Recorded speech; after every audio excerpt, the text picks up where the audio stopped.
سلام، من بابا هستم. سلام، من ملی هستم.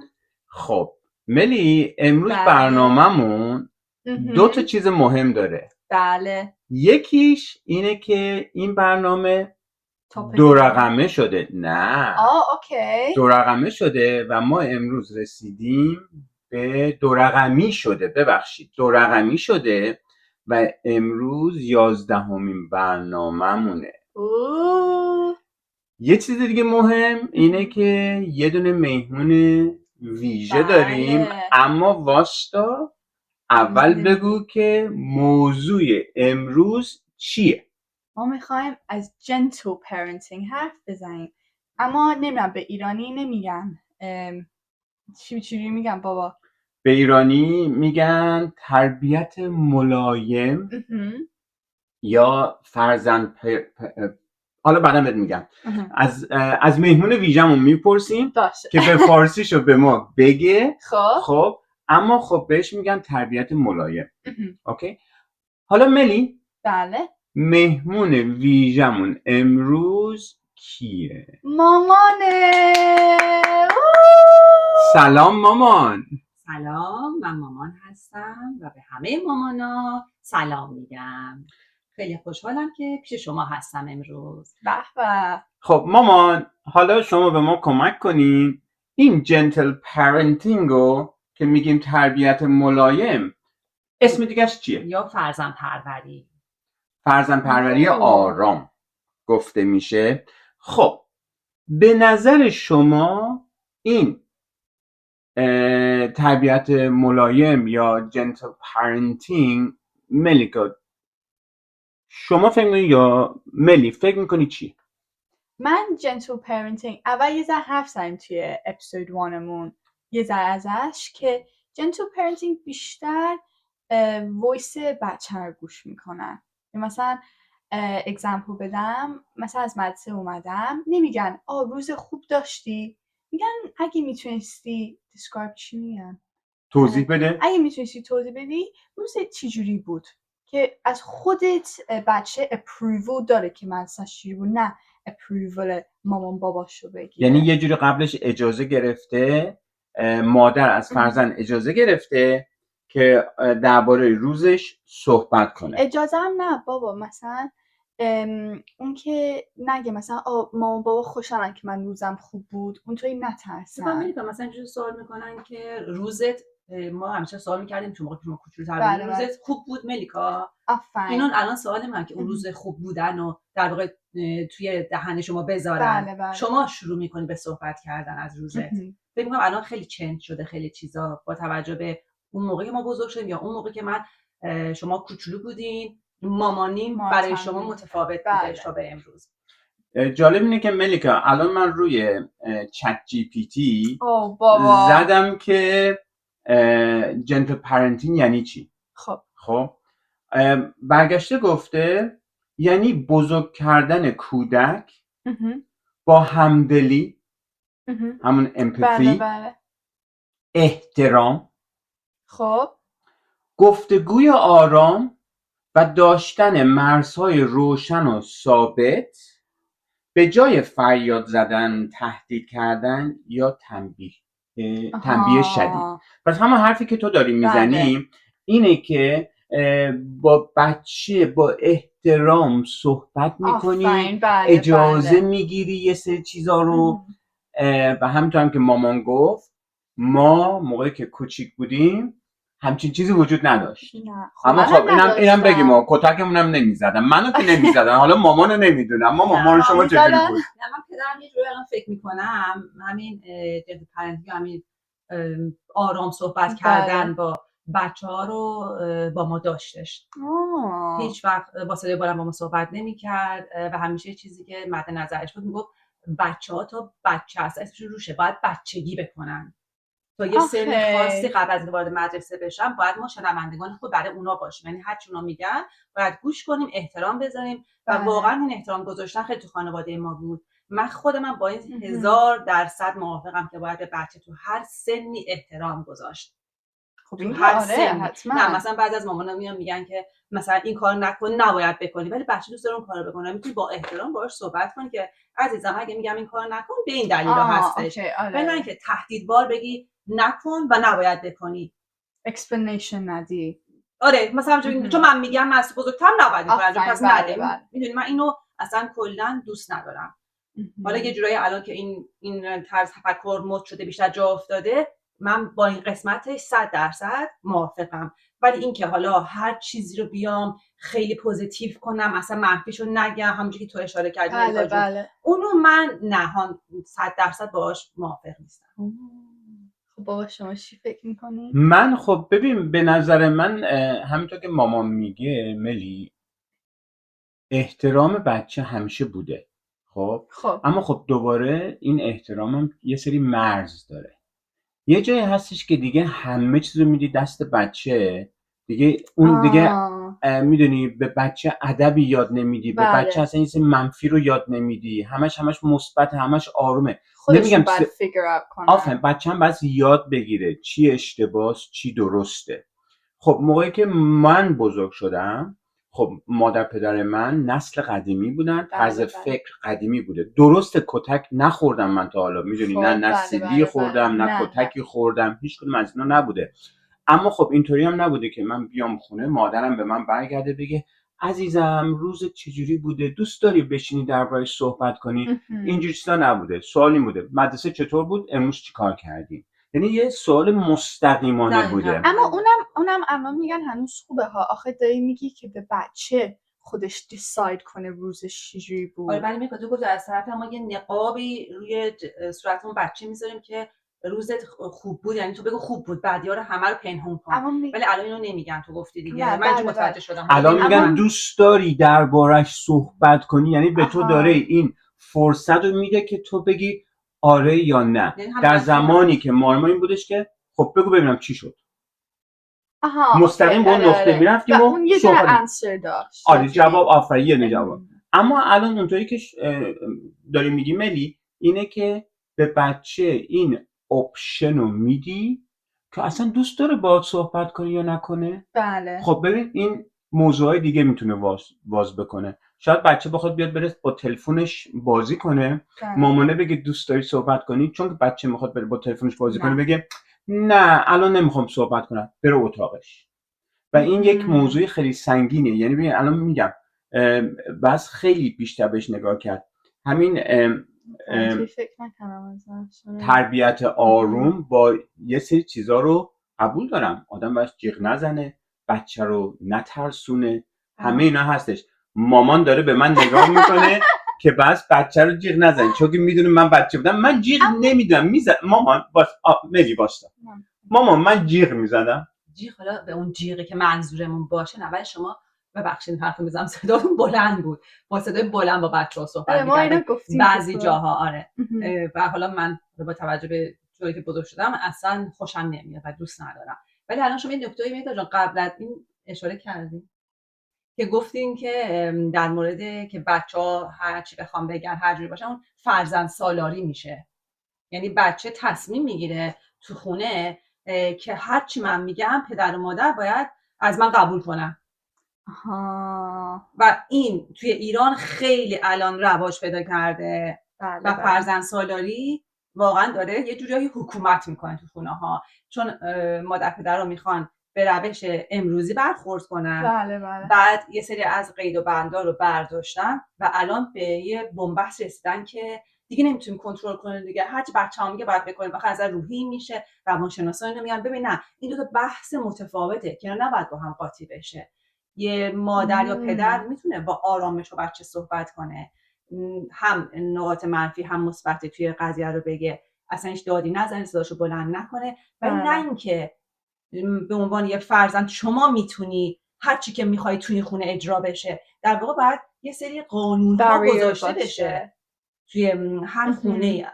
البته نظر منه ها، باید گذاشته بشه که بعدها این مانع‌ها این بنبستا به وجود نیاد توی تربیت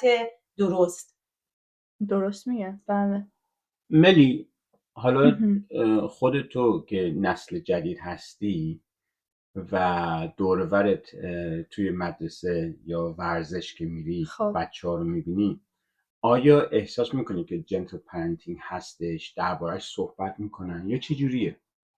نه بیشتر like even how برم سپورتس هم بازم یا توی مدرسه خودمونم اصلا نه gentle parenting اصلا حرف ببین شاید مثلا هینت باشه که اگه الان gentle parenting کردم اینطوری میکنم but it's not something که we do usually. ملیکا برنامه به فارسی نه فارسی و انگلیسی و همین اوکی ببخشید خواستم جنتل پرنتینگ کنم اینجا.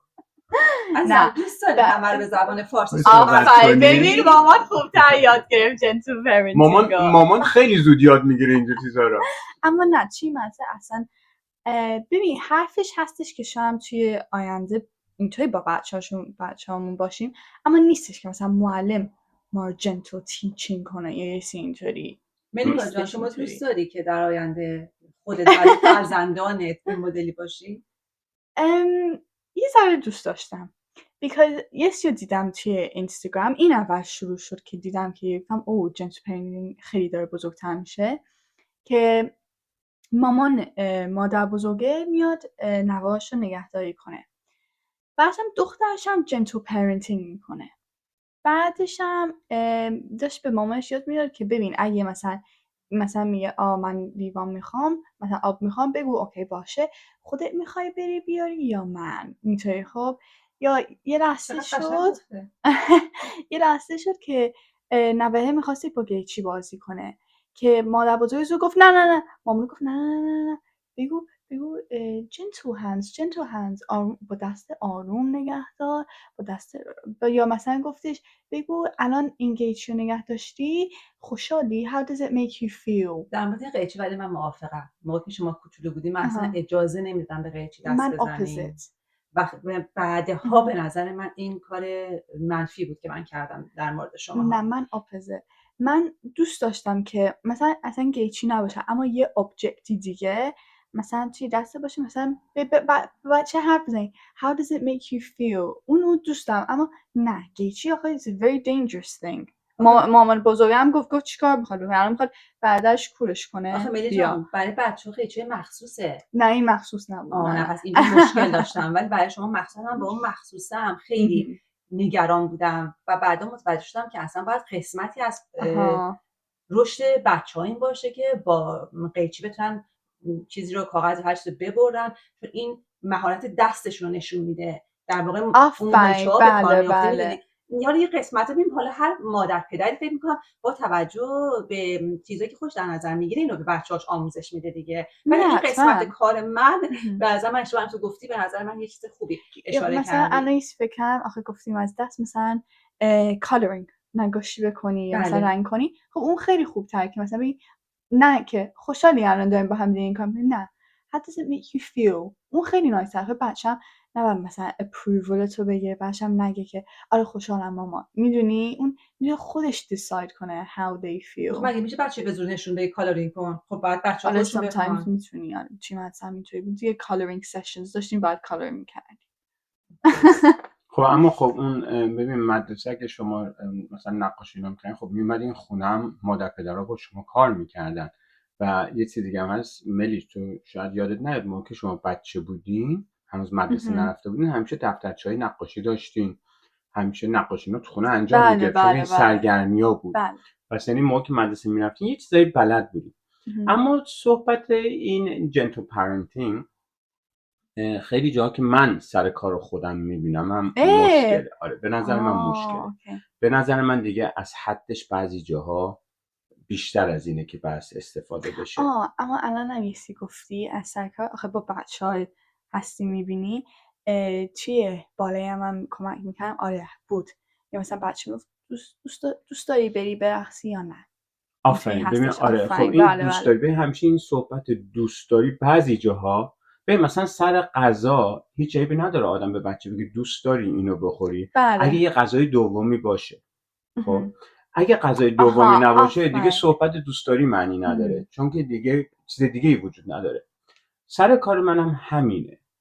ببین موقعی که من یه بچه‌ای میبینم که دندوناش پوسیدگی داره بعداً مثلا مامانه برمیگرده با خیلی آرامش با خیلی مثلا اصلا مثل که هیچی نشده برمیگرده میگه دفعه بعد تونستی دندونتو بهتر مسواک بزن. یعنی چی تونستی بهتر بزن؟ مگه نمیبینی دندون خراب شده؟ خب این من نمیگم بچه رو دعوا کن کتک بزن، اما یکم محکمتر بعد صحبت کنین، بگی ببین دندونت چی شده، دفعه بعد از الان دیگه، نه دفعه بعد، از الان دندوناتو بهتر بشون. خب مامان بود یا بابا؟ مادر. مادر بیچاره میگه بذار بچه‌م آروم تر نه ببخشید من اینجا موافقم، برای اینکه اون یه نوع آموزشه. اون مادر یا پدر باید آموزش بدن از سنای پایین که چجوری باید مسواک زده بشه و چقدر مثلا چند دقیقه طول بکشه. این خیلی مهمه. ولی اینکه برگردن بگن از این به بعد خیلی ملایم، حالا لطفا این کارو انجام بده، خب اصلا این نتیجه نداره. ببین یه بچه، میگم آرامش در زندگی باید باشه، چون آرامش در زندگی نباشه، ترس تو زندگی باشه، این بچه موقعی که بزرگ بشه مشکلات‌های ذهنی دیگه میتونه ایجاد کنه، این افسردگی و اصلا زندگیش میتونه خراب بشه. پس این جنتل پرنتینگ تا یه حدی 100% بایستی انجام بگیره، نه به اون قدیم که بچه رو با کمربند و با چوب میزدن، خب نه به این که الان به بچه برگردن یه سری چیزایی بگن که آیا دوست داری یا دوست نداری. نه، ببین همونطور که مامان داره میگه یه سری چیزای آموزشی هستش که بایستی مادر پدر مستقیمانه به بچه اینو یاد بدن. خب عین همینه. بچه میخواد از خیابون رد بشه، بله، برگردن میگن دوست داری از اینجا رد بشی یا دوست داری از اون ور رد بشی؟ نه، خیابون رد شدن، چراغ قرمز هستش، آبر پیاده هستش، همون زبرا کراس اینا هستش. بچه بس اینا رو یاد بگیره. خب دیگه دوست داری نیستش، پس این آموزشه. یه باید دیگه باید این کار انجام بشه. اوکی، گوش میکنی؟ جنتل پرنتینگ نه اونطوری که دوست داری از اینجا بریم، دوست داری شما لید کنی، اونطوری هست. نه من خاطر میگم این زیاد بعضی جاها جالب نیست. آره شاید مثلا مسافرت رفته باشی یا یک روزی همگی خانوادگی رفتیم بیرون، دوچرخه سواری داریم میکنیم، مادر پدره بخوام به بچه‌شون یه کمی مثلا چی میگن کانفیدنس بدن، اونجا مثلا مامان بابا میگن خب تو جلو راه برو، یا دوست داری جلوی ما بریم ما پشتت بیایم. این فرق داره، چون محیط هم اون موقع سیفه، امنه. اما اینکه یه که استاندارده نه دیگه، آره یه سری چیزا دیگه نمیتونه اونجا چیز کنی. و این به نظر من بعضی از مادر پدرها هم مخصوصا چیزی که من دارم میبینم ملی، یه سری از مادر پدرهای تازه، یعنی چون که نسل جدید هستن، آفرین، خب یه کمی تنبلی هم نشون میدن. یه کمی تنبلی. بابا یه پروبلم داره با تنبلی، به ما هم گفتش ما تنبلیم. آره دقیقاً. آره. حالا ببخشید من از شما دارم. الان شما خودت که تجربه با بچه‌ها کار کردی، بله. به نظر مثلا مامانی که میاد میگه عزیزم بچه نمیخواد برقصه، خب اون مادر میاد میگه که دوست داری مامان درس کنی، اگه نداری اشکال نداره. شما خودت الان به نظرت کار درست کدومه؟ ببین من دوست داشتم که اگه مثلا بچه من بود من میگفتم میتونی ترای کنی، you give it a go, you might like it. آخه مامانا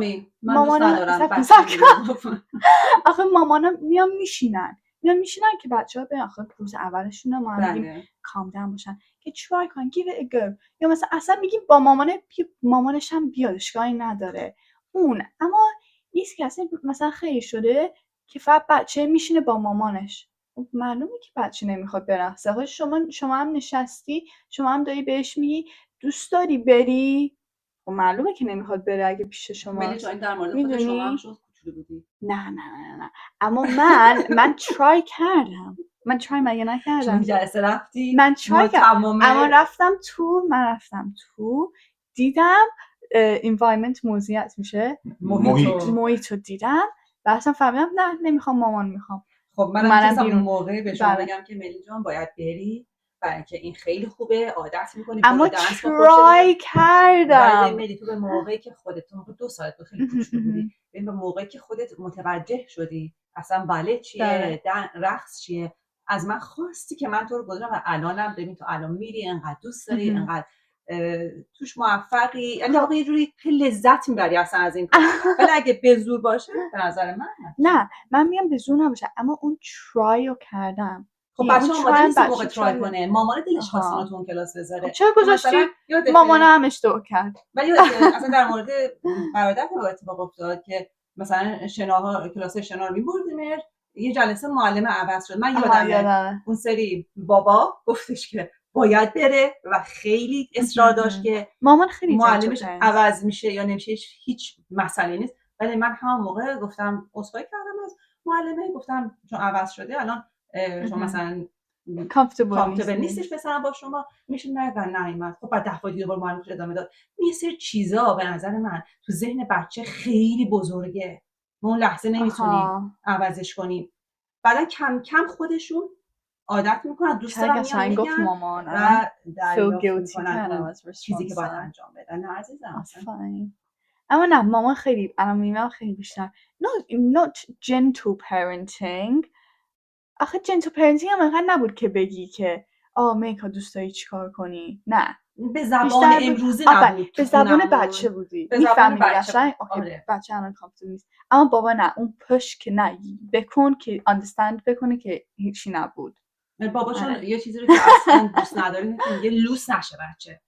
بچه لوس بشه بزرگ بشه سر مسئولیتاشو انجام نمیده، سلب مسئولیت میکنه. ولی خب من در این مورد اینجوری فکر نکردم. آخه تو خانواده‌ای که مامان بزرگ شده و خانواده‌ای که من بزرگ شدم دنیا خیلی دیفرنت. مامان تو خانواده‌ای بزرگ شده که هیچ پسری نبود، اما منم تو خانواده‌ای بزرگ شدم که هیچ دختری نبود. opposite worlds. آفرین.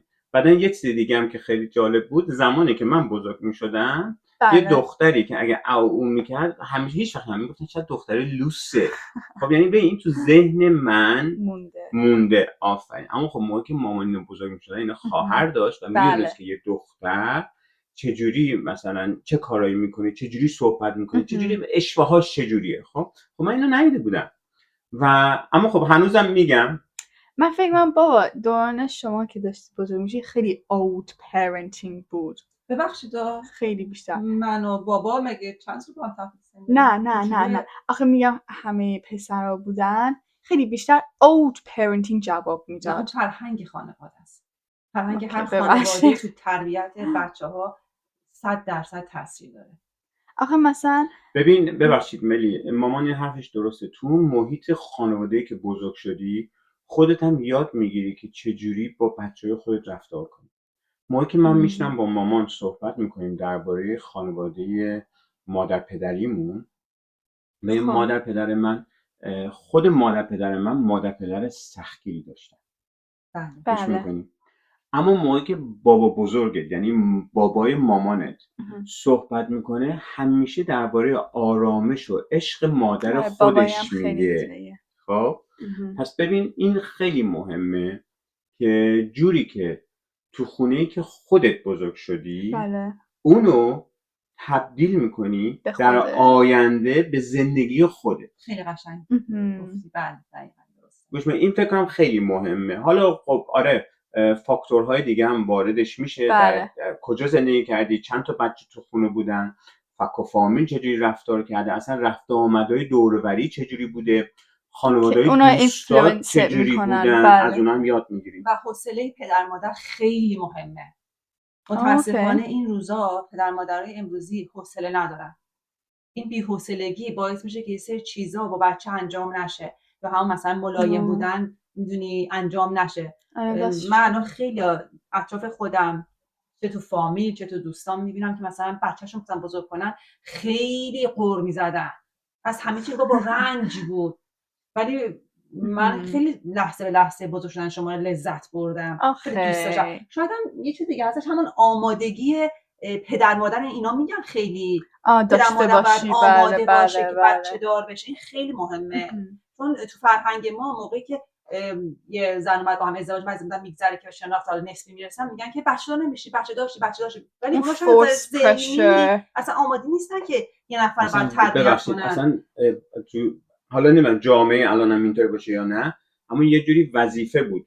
ازدواج کردی ببین تو انگلیسی میگن ازدواج کن، خونه بخر، یه درخت بکار، یه بچه بیار. قدیما میگفتن. خب فکر کنم تو فرهنگ ما هم یه جوری اینطوری بودش که حالا که ازدواج کردید چند سال با هم زندگی کردین دیگه، خیلی با هم دیگه مثلا تایمه. رستوران رفتین و این بر رفتین و مهمونیاتون رفتین، الان دیگه وقتشه که وظیفتون رو بچه بیارین. بله. و این همون صحبت مامان میشه که آمادگی بچه داشتن رو یاد گرفتی، آمادگیشو داری، یا یه چیزی که چون میخوای دوره بر مادر پدرها رو شاد نگردی، یه بچه هم میاری اون موقع خب درست میگی مامان، حالا حوصله نداری اصلا بچه رو جمع جور کنی. آمادگی نداری ذهنی، چون یه فرد دیگه تو زندگی که داری باید 100% به اون دیگه توجه کنی، اونو میخوای رشدش بدی. آره به قول بابا راست میگفتن که مثلا خوشگذرونی تایم خوشگذرونی تو داشتین، خلوتتون داشتین، مهمونی، مسافره همیشه رفتین، حالا بچه برین دیگه، بعد زود بچه دارشین دیگه. انگار این یه قانون بودش و اینجا هست که من فکر میکنم که خیلی تاثیرگذار میشه نقش پدر مادر. خب حالا مامان شما مهمون ویژه این برنامه ما هستین. مرسی. و ازتون یه سوال دارم. بفرمایید. 2 تا فرزند. بله. خب آیا نوع تربیتی که تا الان با بچه‌ها داشتی چیزی رو عوض می‌کرد؟ اگه چیزی که بود نگه می‌داشتی اون به جای خود، آیا چیزی بوده که خودت از نظر مامان بودن فکر میکنی که اگه بتونستم عوض کنم این نکته ها رو اینا رو عوض میکردم، چی بوده؟ ملیکا چرا گفتی؟ نه چه چیزی می‌خواستی بگی؟ نه فقط واقعی چیزم می‌خوام مامان چی میخواد بگه همین.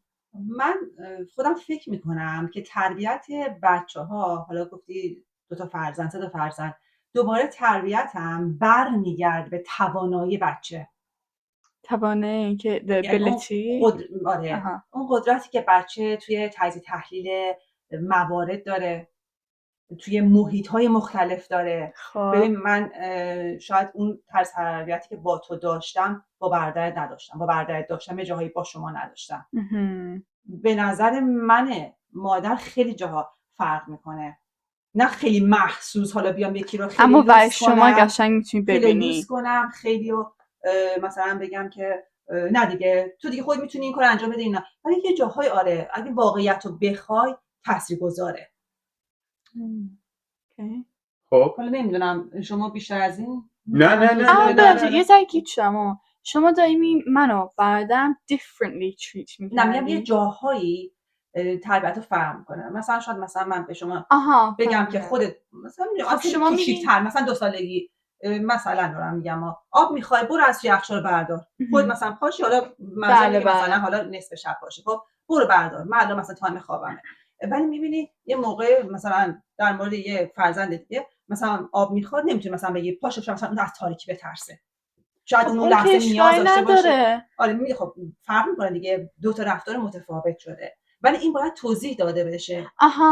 به بچه باید توضیح داده بشه که مثلا شما از تاریکی میترسیدی، حالا من آب مثلا این امروز برداردم میتونی تمرین کنی، ولی شما که خود اینو قادر بودین کار انجام دادی، میتونم تو تشویق کنم مرسی شما چقدر قشنگ خود رفتی این موقع شب آب خوردی. میدونی چی میگم؟ اینجا خود عوض میشه دیگه. ببین با یکی جنتل آرومتری با یکی نیستی، این خیلی فرق. ولی من کلا خودم آره تربیت آروم و قدم به قدم رو خیلی دوست دارم، اصلا نمیتونم جزئی فکر کنم.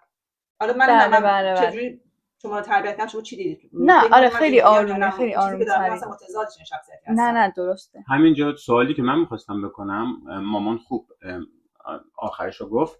ملی خب مامان و بابا شما رو تربیت کردن، بهتون یاد دادن اینجور چیزا رو. خودت نظرت چیه که جنتل پرنتینگ کردن؟ نه تربیتی که تو داشتی چه مدلی بوده؟ آیا جایی بوده که گفتی این خیلی قشنگ بوده؟ آیا جایی بوده که گفتی نه این خیلی بد بود و این کارو نمی‌کنم، این کارو دیگه نمی‌کنم؟ آره. نه من فکر می‌کنم overall بزرگتر شدم. نه واقعی همیشه به شما هم میگم از یه جایی میگم مرسی که به من یاد دادین و مرسی که به من اینطوری گفتی رفتار کنم. اون موقعش هم به من گفتین ناراحتم، گفتم این چی، نه من اصلا اونطوری نمی‌کنم، اینطوری نیستم. اما بعدن که دیدم میگم الهی شکر به من گفتن. اما بگم که مثلا داشتیم میگفتیم ماما خیلی آرومتر بود، اما بعضی موقع ماما با ما هم عصبانی میشد. خب اون نرماله. بابا که بیشتر، من فکرم بابا کووید کی شد؟ 20 کووید من 11 years old بودم. 11 کووید 12 20 بود 6 سال پیش بود. من اونجا فکر کنم خیلی بیشتر فهمیدم که بابا the reason مثلا strict بود یا discipline به ما یاد میداد آخه از اینا بود. اونجا دیگه فهمیدم که بابا چرا نه که bad cop بودا سختگیر بود آفرین. بس اون برای discipline که مثلا برم مهمونی قشنگ act کنم in a certain way یعنی این بچه مثلا خودت چقدر لوسه اون بچه اصلا گوش نمیکنه اونطوری میدونی اون خودم رو نشون دادم که دختر خوبیم قشنگ I follow I listen مثلا من خوشحالم I'm happy. حالا کجا برو اصلا دوست نداری دوست داری یه پاک داشته باشی پاک کنید دورانی که بزرگ شدیم کاری که ما انجام دادیم واقعا راحت صحبتشو بکنیم.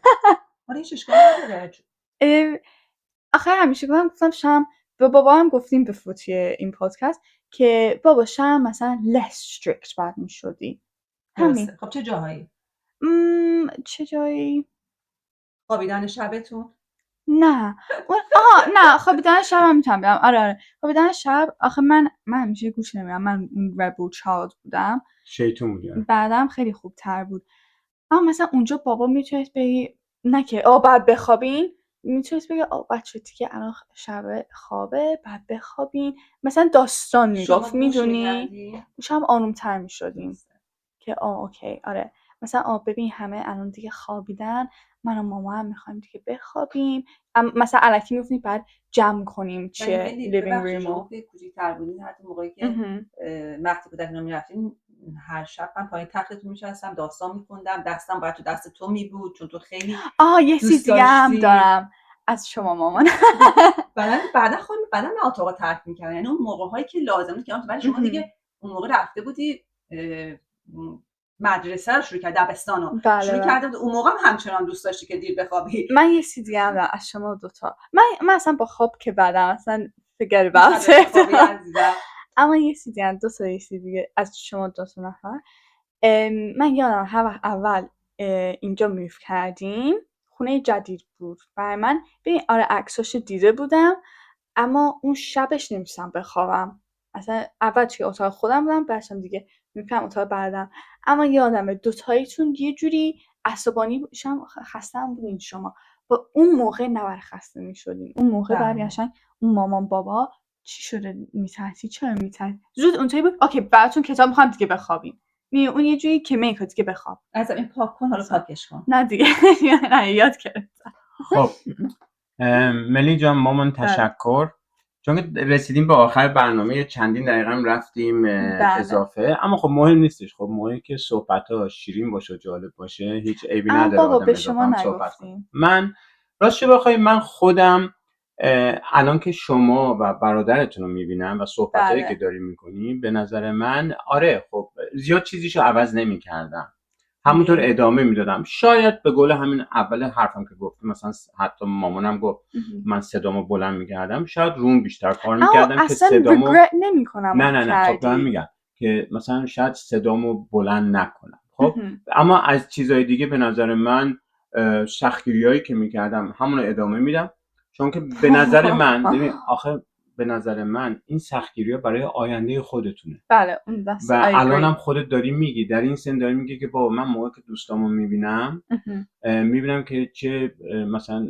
تربیت خوبی دارم و یاد گرفتم از شما هم هم از من که چجوری تو محیط باشم چجوری با مردم رفتار کنم و اینجور چیزا و خود اینا خب ارزش خیلی بالایی داره برای یک انسان. اگه میخوای چیزی اد کنی اد کن چون که میخوایم برسیم به برنامه دیگه آخرش. آخه اونو میخواستم بگم که اون دیسیپلینم ایون یه جوری من و بابا کلوز با هم دیگه شدیم. آخه الان بیایشم به بابا میگم بابا مثلا این موقع مثلا اینطوری بودی بد بود. بله. اگه شام دیسیپلین نبودم میبی اصلا نمیگفتم. میدونی یا اصلا فکر بعدش میکردم. ترس نداری. از دیسیپلین شده ترس نداری از بابا. That's true. Continue بابا باشی. نه خواهش میکنم. خب همونطور که گفتیم بله امروز درباره جنتل پرنتینگ بود. موضوعات همیشه خیلی بیشتر میشه درباره صحبت کرد و موقعی که صحبت گرم میشه و شیرین میشه هی بحث بیشتر و بیشتر میتونه باشه میتونیم دوباره برگردیم درباره صحبت کنیم بله. در آینده. مطمئنم که موضوعاتی هستش که دوباره به این موضوع آفرین. بچسب و دوباره ریشه ها شروع بشه صحبت بشه. اجازه بدهیم که از مهمونمون مامان تشکر کنیم که امروز اومد با ما نشست. منم خیلی از شما تشکر میکنم که من تو برنامه‌تون داشتین. خواهش میکنم.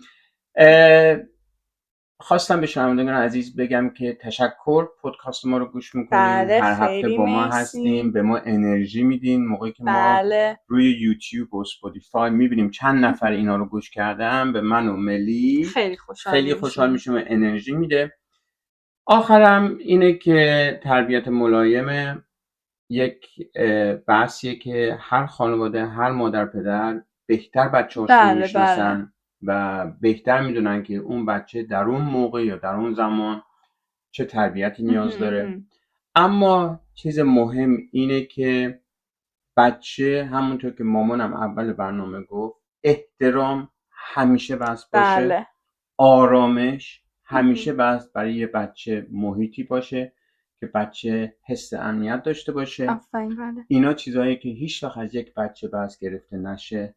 بچه هیچ وقت بس ترس نداشته باشه که با مادر پدرش صحبت کنه. به نظر من بچه‌ای که این رابطه داشته باشه، در هر موقعیتی با مادر پدرش بتونه صحبت کنه، آینده خیلی بهتری هم میتونه داشته باشه.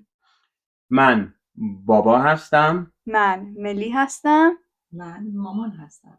روز خیلی خوبی رو برای همه شما عزیزان داشته باشین. آرزو میکنیم. ببخشید. روزگار بر شما خوش. خداحافظ. دختر ناز و قشنگم، همدم فردای بابا، سر بذار رو سینه من، حرف بزن برای بابا.